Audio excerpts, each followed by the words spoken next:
बीते साल 1 अक्टूबर को ईरान ने इजराइल पर सैकड़ों मिसाइल दागी। तेल अवीव को बारूद से पाट कर ईरान ने पूरी दुनिया को इस हमले की जानकारी दी। इजराइल पर हुए इतने बड़े हमले के बाद नेतन्याहू सिर्फ मिसाइल अटैक का बदला लेने का दावा करते रहे, वो भी 1-2 नहीं, पूरे 25 दिन तक इजराइल ने ईरान की मिसाइल बौछार पर पलटवार नहीं किया। जो इजराइल दुश्मन के एक वार पर 100 हमले से पलटवार करता है, जो बदला लेने के लिए कुछ घंटे तक इंतजार नहीं करता है, वो 25 दिन तक शांत क्यों बैठा रहा? क्या वजह रही कि अमेरिका ने इजराइल को ईरान पर जंगी जेट से बारूद बरसाने से रोके रखा? ये पर्दाफाश अब हुआ है। जानकारी ने अमेरिका और इजराइल दोनों को दहला दिया है। CIA में ईरान के जासूसों का बड़ा नेटवर्क। तेहरान ने उड़ा दिए ट्रंप के टॉप सीक्रेट। इजराइल को 6 फ्रंट पर पीटेगा डबल एजेंट।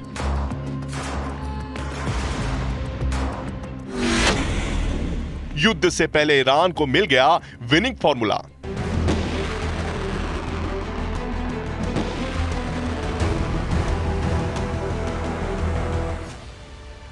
प्रेसिडेंट ट्रंप के पास वक्त बहुत कम बचा है। शपथ के बाद उनका पहला निशाना ईरान है। ट्रंप ने ईरान को सुधर जाने या फिर बर्बादी झेलने के लिए तैयार रहने की चेतावनी दे रखी है, लेकिन इस धमकी से पहले ईरान ने अमेरिका में घुसकर ऐसा कांड कर दिया है जिससे पेंटागन और व्हाइट हाउस में हड़कंप मच गया है। जितना नुकसान ईरान की बारूदी मिसाइल से होता, उतना एक जासूस ने कर डाला है। इस एजेंट का नाम है आसिफ विलियम रहमान। ये कहने को तो CIA के लिए काम कर रहा है, लेकिन असल में आसिफ विलियम रहमान निकला ईरान का सुपर एजेंट।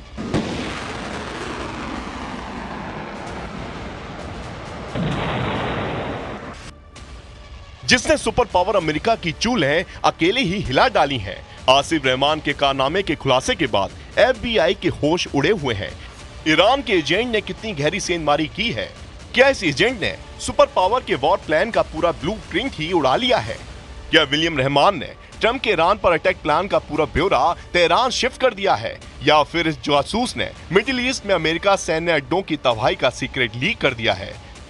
जाने उससे पहले मॉस्को से ट्रंप की टेंशन बढ़ाने वाली तस्वीर भी देखिए। मॉस्को की ये तस्वीर ने ट्रंप की टेंशन बढ़ा चुकी है। शपथ से पहले ट्रंप को पुतिन की चाल ने उलझा दिया है।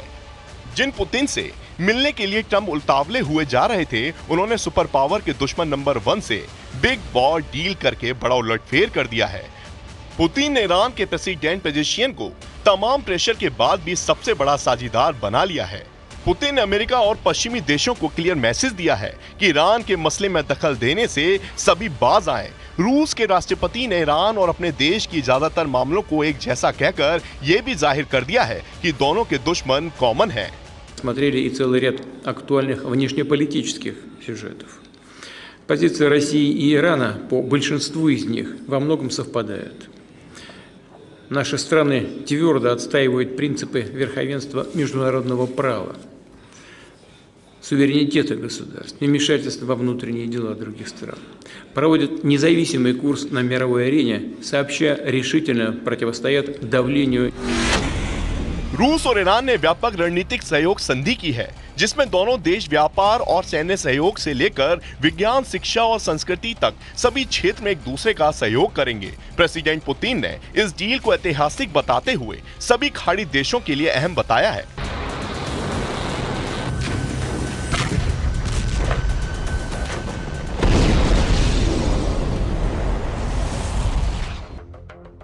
प्रेसिडेंट पुतिन से मिली मुंह मांगी सौगात के बाद ईरान के राष्ट्रपति ने दुश्मनों को मैसेज देने में देर नहीं लगाई। पेजेश्कियान ने रूस ईरान पैक्ट को नया अध्याय बताया है।